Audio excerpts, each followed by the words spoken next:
I haven't actually built a treehouse before, so my ethos is just say yes and then go and research.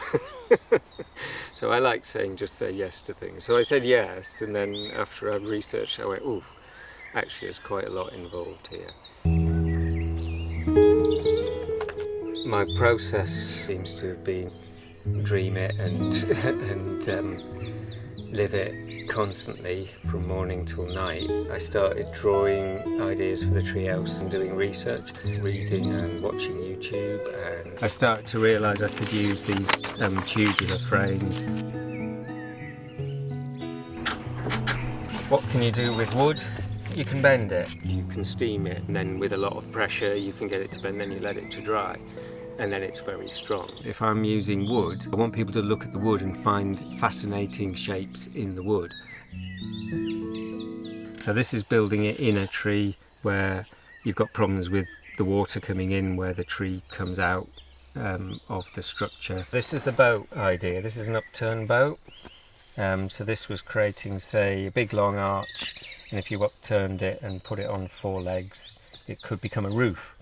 That was a bit ambitious, but but I like the spirals, natural shapes, as much as possible staying away from straight things. Repeat. Yeah, you have quite a traditional looking one. Yeah, There. there's one here that was an option to go for, but you need to make a decision. So there was a certain point where I go, okay, I seem to have been drawing a lot of this woodlouse shape. It's almost like the very first sketch I did, ironically, and from what I've learned is like the one that you do first is probably the one you'll end up choosing. But that's my process and it's how I work.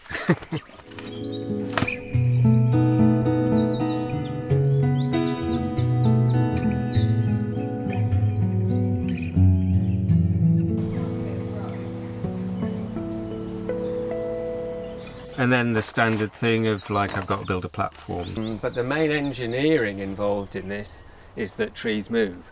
What I'm doing here is linking 2 trees together. They grow independently at different rates and they move independently at different rates. So when the wind blows, this one might sway that way. The other tree that's over there might sway a different way. And they grow at a different rate. So as soon as I start considering clamping or bolting or fixing any beams from one tree to another and thinking that they're going to stay in that place without it being torn apart by the stresses, yeah, I would be dreaming. I need to have something that moves with the tree. So somebody a few years ago developed something called the tab bolt or tree attachment bolt. And if you look up underneath here, you can see one of them in the tree, and it's a big steel, hardened steel bolt that goes into the tree, but it's also got a bracket. The bracket's a moving bracket, so it can slide back and forward. So when the tree moves, the tree can go outwards and along. It only has to move 2 or 3 inches, but if I try and stop that movement, I'll be on a loser. I cannot stop the tree moving. And a bit like a jack, the top of it moves a lot, the bottom of it moves a small amount, but the pressures are huge and enormous. So the platform rests on the 2 telegraph poles. It's just sitting there. It's not actually bolted on, it's not fixed. So the weight of it is supporting itself. It's fixed in the sense that the cantilever effect, or the engineering, is that it sticks out 3 meters at each side. That's quite a long way, and it's going to tilt over unless I stop it. So I've got 45-degree angle beams going from low down in the tree, where movement is minimal, as low down as possible, to basically supporting this cantilever. So that's the engineering, the basic engineering. The important bit is you're designing something around the fact that the trees move. And that's the key thing, where you're not building a static structure. And they're living things, they're alive, they're not dead. I can't treat them as dead things, they're alive things, and I want them to be part of, I want the treehouse to be part of the trees.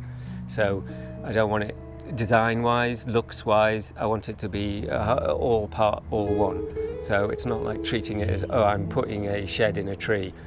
the trees are, happen to be there and I'm using them. I'm not wanting to do that. The whole thing is they're my friends, and I want to keep them my friends because they're supporting this tree house. So that's how I view it. And even talking to them each day and saying hello, that's a nice thing to do as well. So maybe we could go up and have a look at what's been made.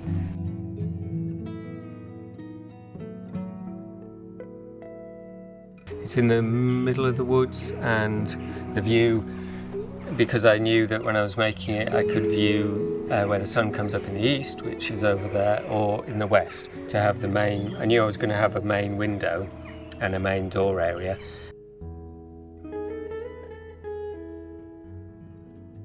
Build it and think it and sleep it and dream it and wake up the next day and build it, sleep it, dream it. But that's good. That's in a sense the thing that I like about a process like this, is that you dive into it and get so absorbed that it becomes part of you.